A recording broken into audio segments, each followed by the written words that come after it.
तो पुण्यात्माओं हम भगवान पर आश्रित होंगे। पर हमारा इतनी हिम्मत रही कोई ना कि हम यहां तक सैक्रिफाइस कर सके। पर परमात्मा ने दूसरा तरीका अपना दिया कि तुम अपना लगे रहो, एक दिन अवश्य होगा। अब जैसे विश्वास करने के दो तरीके होते हैं। एक तो यूं मान ले कि जो सामने वाला कह रहा है यह बात सच्ची होगी,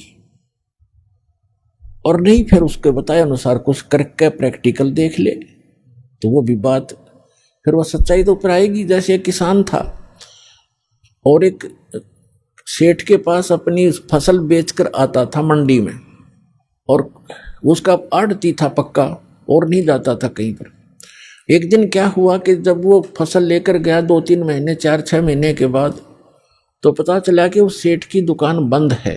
पूछने से कारण का पता चला कि उसका दिवाला निकल गया, वो अब आड़ती नहीं रहा। तो उसका मित्र भी हो गया था वो बहुत अच्छा। अब उसके पास गया, उसके कुछ पैसे भी देने थे, वो कुछ उधार ले जाता था उससे सेठ, वो किसान।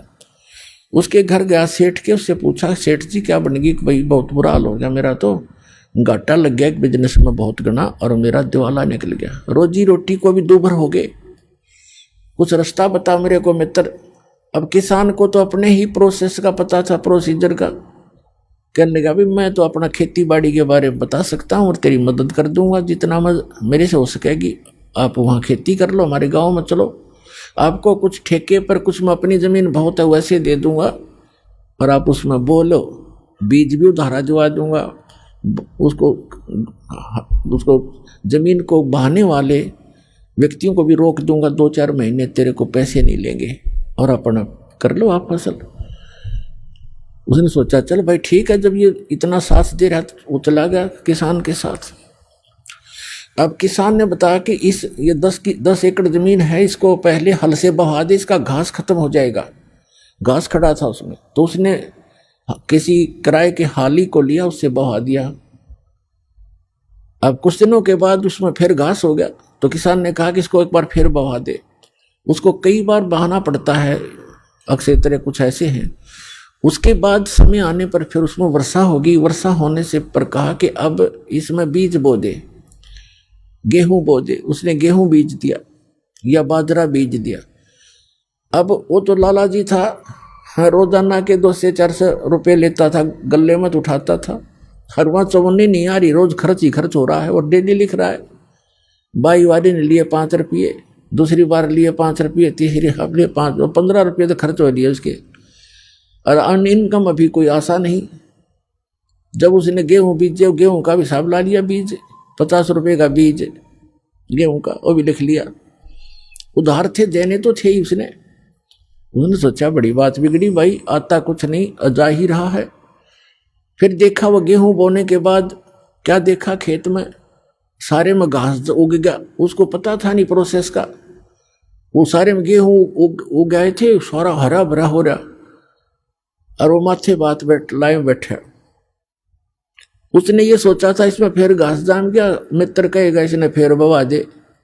तो किसान भी घूमता फिरता चला गया देखने के लिए अपने मित्र की खेती, देखो कैसी लगी है, बहुत बढ़िया लगी थी। तो उसने पूछा भाई कैसे बैठा है सेठ जी, ऐसे क्यों चिंतित है? कहने लगा भाई मित्र मैं तो जाऊँ अपने घर में, क्या बोला फिर घास जाम गया, इसमें आप कहोगे फिर बवा दे, इसमें 5 रुपये फिर लगेंगे। तब वो हंसा उसका मित्र के नहीं ऐसी बात नहीं है, अब नहीं कहूँगा बहाने के लिए, अब तो ये फसल उगी तेरे, ये फसल है, गेहूं होंगे। अब उसका ना जच्चे, क्योंकि उसको पता नहीं था कि गेहूं भी बनेंगे कैसे, इसमें गेहूं तो मिट्टी में डाल दिए, सारे खराब हो गए। वो तो उनको देख रहा कि गेहूं तो खराब हो गए। अब कहने लगा तो विश्वास रख। उसको विश्वास यूं था कि उसका साथी भी ऐसा ही कर रहा था, अज्ञो भी ऐसे ही बोल रहा था, थोड़ा दिल डट रहा था, पर जचा कती नहीं थी।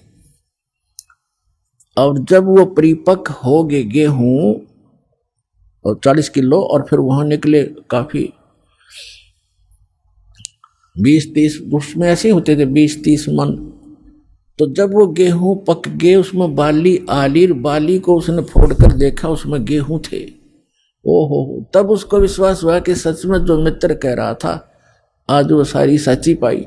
तो पुण्यात्माओं, ऐसे ही ये जो ज्ञान है आप प्रथम बार सुन रहे हो और इस भगवान के विषय में भी आप प्रथम बार सुन रहे हो बहुत से, क्योंकि प्रथम समझो जिसने अब ज्ञान लिया, यहाँ से उपदेश लिया, वो प्रथम ही समझा जाता है। तो दास जो आपको बता रहा है, दास ने भी वही काम किया है जो आपको समझा रहा हूँ, बता रहा हूँ, और फिर आपके साथियों को भी ये लाभ हुए हैं। तो आप इनको देखकर और इस ज्ञान को आधार बनाकर ये करते रहना, एक दिन विश्वास आप पे हो जाएगा।